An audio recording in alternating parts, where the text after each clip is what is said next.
Lecture में हमने पढ़ा लिपिड्स के बारे में। उससे पहले हमने थोड़ा प्रोटीन के बारे में जाना। और आज का हमारा जो टॉपिक है वो है डीएनए और आरएनए कैसे बनता है। ठीक है ना, मतलब न्यूक्लियोटाइड न्यूक्लियोसाइड्स, इनके बारे में हम थोड़ा सा डिस्कशन करेंगे। Living organs have a number of carbon compound in which heterocyclic ring can be found.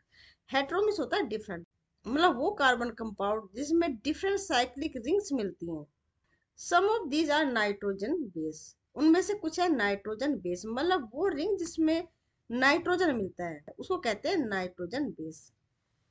पिछले लेक्चर हमने देखा था ये कोलेस्ट्रोल, ये भी हेटेरोसाइक्लिक रिंग के लाइक स्ट्रक्चर है। और ये है हेटेरोसाइक्लिक रिंग, प्यूरिन है, पायरिमिडीन है, जिनसे मिलकर बनता है डीएनए और आरएनए, जिसमें adenine, guanine, cytosine, uracil and thymine ये नाइट्रोजन बेस हैं। ये एक्चुअल में टू टाइप के मिलते हैं, एक तो प्यूरिन प्यूरिन और दूसरे होते हैं पायरिमिडीन पायरिमिडीन। जो प्यूरिन है उसमें आता है ए एंड जी, मतलब एडेनिन एंड ग्वानिन। जो पायरिमिडीन है उसमें तीन होते हैं, साइटोसिन, थाइमिन एंड यूरेसिल। जो प्यूरिन है ना ये दोनों में मिलता है, आरएनए में भी और डीएनए में भी, ये दोनों में मिलता है। जबकि पायरिमिडीन में साइटोसिन दोनों मिलता है, आरएनए एंड डीएनए। जबकि जो थाइमीन होता है वो केवल डीएनए में मिलता है, और जो यूरेसिल है वो केवल आरएनए में मिलता है। इसमें कोई एक्सेप्शन भी नहीं है। ठीक है ना, मतलब टू टाइप के नाइट्रोजन बेस होते हैं, प्यूरिन एंड पायरिमिडीन। प्यूरिन में एडेनिन ग्वानिन होता है, जबकि पायरिमिडीन में साइटोसिन, थाइमिन एंड यूरेसिल। ये दिए हुए हैं एनसीईआरटी बुक में, इसमें भी देखते हैं। इसमें दिया है जो प्यूरिन होते हैं वो डबल रिंग स्ट्रक्चर होते हैं, ये एक दो। जबकि जो पायरिमिडीन होते हैं उसमें डबल रिंग नहीं मिलती है। ये सभी नाइट्रोजन बेस, ये ग्वानिन है और ये एडेनिन है, ये दोनों प्यूरिन है। ठीक है, ये है प्यूरिन। ये दोनों डबल रिंग स्ट्रक्चर होती है, ठीक है ना, डबल रिंग। ये है पायरिमिडीन, ये सिंगल रिंग स्ट्रक्चर होती है जिसमें cytosine, thymine and uracil. Cytosine DNA और आरएनए दोनों में मिलता है, ठीक है। जबकि डीएनए में थाइमिन मिलता है और आरएनए में यूरेसिल मिलता है। यूरेसिल डीएनए में नहीं मिलता है और थाइमिन आरएनए में नहीं मिलता है, ठीक है। When found attached to a sugar they are called nucleoside। Nucleoside कब बोलते हैं, जब ये जो सुगर मॉलिक्यूल है ना ये होता है सुगर। इसमें जो नंबरिंग होते हैं, ये कार्बन नंबर 1, ये 2, ये 3, ये 4 और ये 5। ठीक है ना, जो शुगर की 1 पोजीशन है इससे नाइट्रोजन बेस जो है जुड़ा होता है, नाइट्रोजन बेस जुड़ा होता है। तो इसको बोलते हैं फिर न्यूक्लियोसाइड, मतलब शुगर प्लस नाइट्रोजनस बेस, इसको कहते हैं न्यूक्लियोसाइड। न्यूक्लियोसाइड, ठीक है। ये हमेशा ही कार्बन नंबर 1 से जुड़ता है, नाइट्रोजन बेस जुड़ता है कार्बन नंबर 1। और इस बॉन्ड को बोलते हैं ग्लाइकोसाइडिक बॉन्ड। जो न्यूक्लियोसाइड होता है वो होता है nitrogen base plus pentose sugar. ठीक है ना, पेंटोज शुगर ये हो गया, ये हुई पेंटोज शुगर, और इससे जुड़ता है यहाँ पे नाइट्रोजन बेस। शुगर का जो 1 पोजीशन है और नाइट्रोजन बेस का जो प्यूरिन है उसकी 9 पोजीशन से बॉन्ड बनता है, 1 और 9।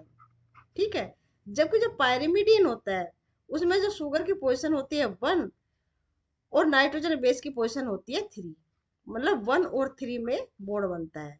इस बॉन्ड को बोलते हैं ग्लाइकोसाइडिक बॉन्ड, ग्लाइकोसाइडिक बॉन्ड।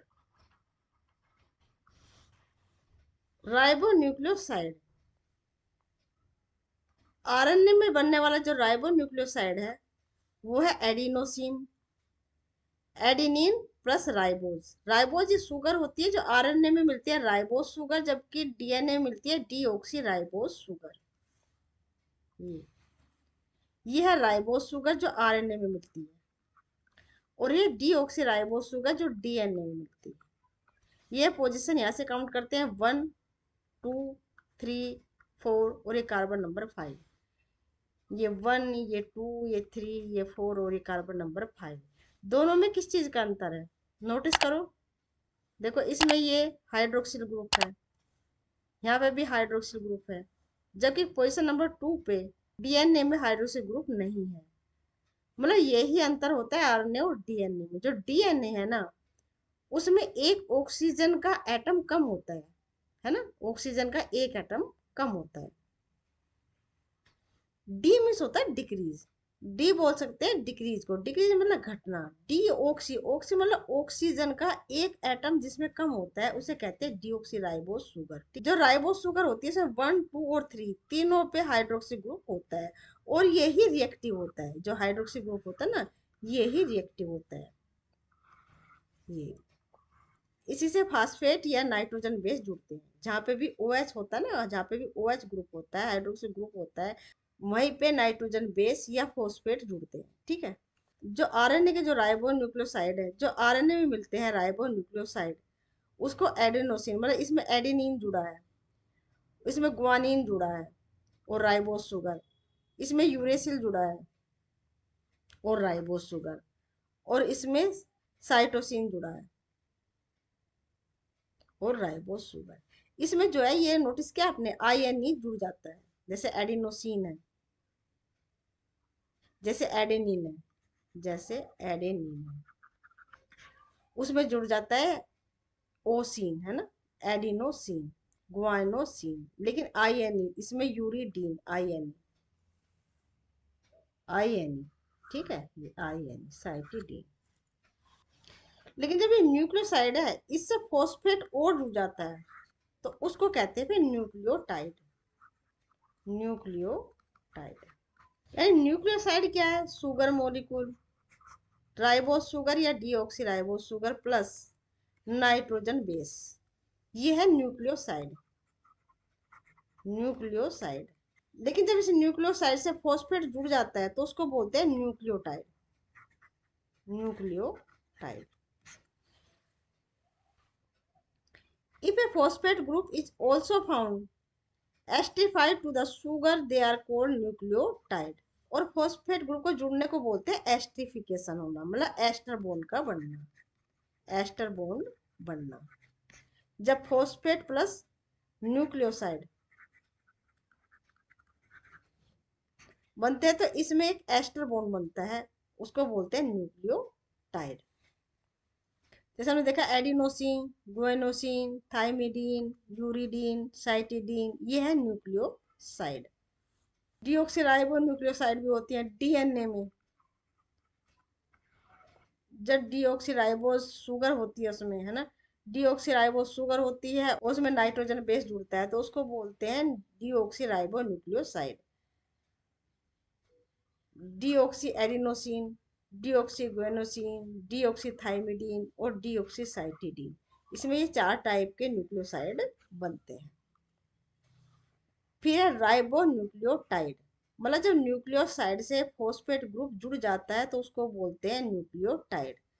वो आरएनए में 4 टाइप के होते हैं। एडिनाइलिक एसिड, इसमें आइलिक एसिड जुड़ जाता है, इसमें आइलिक जुड़ जाता है। Guanylic acid, cytidylic acid, uridylic acid, 4 type के ये बन जाते हैं। और डीएनए में डीऑक्सी राइबो न्यूक्लियोटाइड, मतलब जब डीएनए में जो शुगर होती है ना, डीऑक्सी राइबो शुगर, डीएनए में जो न्यूक्लियोटाइड बनते हैं वो होते हैं deoxy adenylic acid, deoxy guanylic acid, deoxy cytidylic acid और डीऑक्सी थाइमिडाइलिक एसिड। जो स्मॉल डी है डीएनए के लिए है, ठीक है। अब ये देखो ये क्या है, ये न्यूक्लियोटाइड है या ये न्यूक्लियोसाइड है। देखो ये तो क्या है, शुगर है। ये कौन सी शुगर है, राइबोज है या डीऑक्सी राइबोज है, मतलब डीएनए में मिलती है या आरएनए में मिलती है।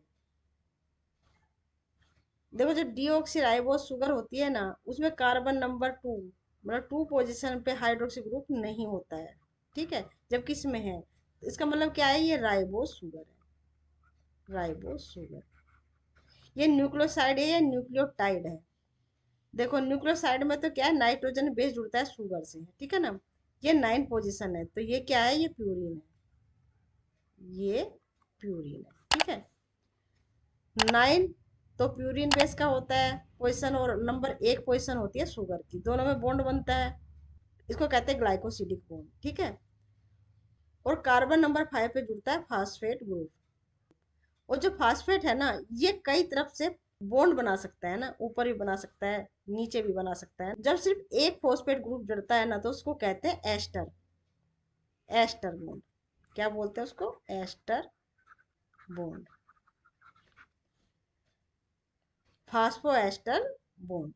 Adenylic acid, thymidylic acid, guanylic acid, uridylic acid, cytidylic acid are nucleotide. अभी हमने देखा न्यूक्लियोटाइड के बारे में, मतलब जब न्यूक्लियोसाइड से एक फॉस्फेट ग्रुप जुड़ जाता है तो उसको कहते हैं न्यूक्लियोटाइड। और जो न्यूक्लियोटाइड है ना, आरएनए और डीएनए में, दोनों में बिल्डिंग ब्लॉक होते हैं, ठीक है ना, मतलब इसी से डीएनए और आरएनए बनता है। जब बहुत सारे न्यूक्लियोटाइड जुड़ जाते हैं तो डीएनए और आरएनए का फॉर्मेशन होता है। तो इसका मतलब जो न्यूक्लियोटाइड है ये ही बिल्डिंग ब्लॉक है। Nucleic acid like DNA and RNA consist of nucleotide only. मतलब जो डीएनए आरएनए बनते हैं ना, वो न्यूक्लियोटाइड से ही बनते हैं। कैसे देखते हैं न्यूक्लियोटाइड की एक चेन कैसे बन जाती है। ये क्या है? पेंटोस शुगर है, ठीक है ना। इससे ये प्यूरिन जुड़ा है, दूसरी तरफ ये 3 पोजिशन या 5 पोजिशन फॉस्फेट जुड़ता है, ठीक है ना। फॉस्फेट 5 पोजिशन पे या 3 पोजिशन पे जुड़ता है। जब एक ही न्यूक्लियोटाइड बनता है तो उस सिचुएशन में फॉस्फेट जो जुड़ता है केवल 5 पोजिशन पे ही जुड़ता है, प्लस शुगर की 5 पोजिशन पे ही जुड़ता है। जब दूसरी शुगर मॉलिक्यूल जुड़ता है तो वो 3 पोजिशन पे जुड़ता है, क्योंकि 3 जो पोजिशन है ना वो फ्री है।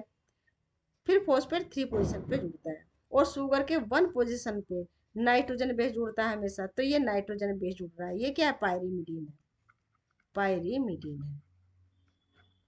पायरीमिडीन, पायरीमिडीन और शुगर के बीच में जो लिंक बनता है ना, वो 3 और 1 के बीच में बनता है। मतलब पायरीमिडीन के 3 पोजिशन और शुगर की 1 पोजिशन, जबकि प्यूरिन की 9 पोजिशन और शुगर की 1 पोजिशन। 1 और 9 प्यूरिन के बीच में, और 3 और 1 पायरीमिडीन के बीच में। इस तरह से जो है जुड़ते चले जाते हैं। इसको कहते हैं, देखो ये फॉस्फोरस है दो के बीच में, दो शुगर के बीच में। एस्टर मीन्स होता है शुगर, एस्टर मीन्स होता है शुगर। तो दो शुगर के मॉलिक्यूल है ना, और बीच में बॉन्ड बना रहा है एक फॉस्फेट ग्रुप, ठीक है ना। तो क्या बोलेंगे इसको? फॉस्फो डाई, डाई मतलब दो, दो मॉलिक्यूल शुगर के, die ester bond, phospho die ester bond बन गया। मतलब इस तरह से जो है ये न्यूक्लियोटाइड इस तरह से बनती चली जाती है, और इसी न्यूक्लियोटाइड से बनता है डीएनए एंड आरएनए। डीएनए और आरएनए में एक तो नाइट्रोजन बेस का अंतर होता है, और एक शुगर का अंतर होता है। मतलब जो शुगर मिलती है ना, डीएनए में डीऑक्सीराइबोस शुगर मिलती है, जबकि आरएनए में राइबोस शुगर मिलती है ना। एक तो शुगर का अंतर होता है, ये शुगर का अंतर होता है। एक नाइट्रोजन बेस में थोड़ा सा अंतर होता है। जो थाइमीन है वो सिर्फ डीएनए में मिलती है, जो यूरेसिल है वो सिर्फ आरएनए में मिलती है, बस ये अंतर होता है, ठीक है। और बाकी जो न्यूक्लियोटाइड है ना, इन्हीं से डीएनए और आरएनए बनता है। DNA RNA function as genetic material. Genetic material मतलब जो पेरेंट्स के जो गुण होते हैं ना, वो ट्रांसफर करना उसकी अगली पीढ़ी में। जो डीएनए होता है वो जेनेटिक मटेरियल का काम करता है। कैसे? जो डीएनए है ना, अभी हमने देखा नाइट्रोजन बेस से जो लिंक होता है, नाइट्रोजन बेस होते हैं एडेनिन, गुआनिन, साइटोसिन, थाइमिन और यूरेसिल। इनके तीन तीन के रूप में एक लिंक होता है जिसको बोलते हैं कोडोन। और यही भाषा है डीएनए और आरएनए की, ठीक है ना। जैसे हमारे ए से जेड तक के लेटर होते हैं ना, उसी में सब कुछ समाहित है, उसी में सारा ज्ञान भरा पड़ा है। उन्हीं वर्ड से हम इंफॉर्मेशन का काम करते हैं, ठीक है ना। इन्फो दे सकते हैं, इंफॉर्मेशन दे सकते हैं। डीएनए के भी ये लेटर हैं, 4 लेटर हैं, ठीक है ना। डीएनए और आरएनए का अगर मिला दे सिर्फ 4 लेटर है। जो साइटोसिन है वो आरएनए में नहीं मिलता है, जो यूरेसिल है वो डीएनए में नहीं मिलता है। मतलब 4 ही लेटर है, और इस 4 लेटर से ही इंफॉर्मेशन देनी होती है। तो ये अलग अलग तरीके से जुड़ते हैं, जैसे ए, जी, सी, टी। इस तरह एडिनिन से थाइमिन जुड़ता है, ग्वानिन से साइटोसिन जुड़ता है, साइटोसिन से यहाँ ग्वानिन जुड़ेगा, थाइमिन से यहाँ एडिनिन जुड़ेगा। इस तरीके से है ना, ये एक लिंक बनती है। तो ये तीन तीन लेटर मिलके कोडोन बनाते हैं, कोडोन। और इसी में डीएनए जो है इंफॉर्मेशन देता है, मतलब एक जेनेटिक मटेरियल का काम करता है। जो डीएनए के जिस पार्ट में कोई इंफॉर्मेशन छुपी होती है ना, उसे जीन बोलते हैं, ठीक है। और डीएनए के टेम्पलेट पे हमेशा ही क्या बनता है, आरएनए बनता है। डीएनए के टेम्पलेट पे, जैसे डीएनए, डीएनए के टेम्पलेट पे मैसेंजर आरएनए बनता है, ठीक है ना। और ये मैसेंजर आरएनए ना राइबोसोम पे जो भी लिखा होता है मैसेंजर आरएनए पे, ये मैसेंजर आरएनए जाके राइबोसोम पे उसी टाइप की प्रोटीन सिंथेसिस करता है, ठीक है ना। तो इसीलिए ये एक जेनेटिक मटेरियल का काम करता है, डीएनए एंड आरएनए। तो आज हमने न्यूक्लियोसाइड एंड न्यूक्लियोटाइड इसके बारे में थोड़ा सा पढ़ा, डीएनए और आरएनए कैसे बनता है, डीएनए के टेम्पलेट पे मैसेंजर आरएनए कैसे बनता है, ये सब हमने आज पढ़ा। तो आज का टॉपिक हम यहीं तक रखते हैं। अगर आपको ये वीडियो पसंद आई है तो वीडियो को लाइक शेयर सब्सक्राइब जरूर करें। ये मेरा न्यू चैनल है, आपके सपोर्ट की बहुत ज़रूरत है। ठीक है बच्चों, मिलते हैं नेक्स्ट लेक्चर में।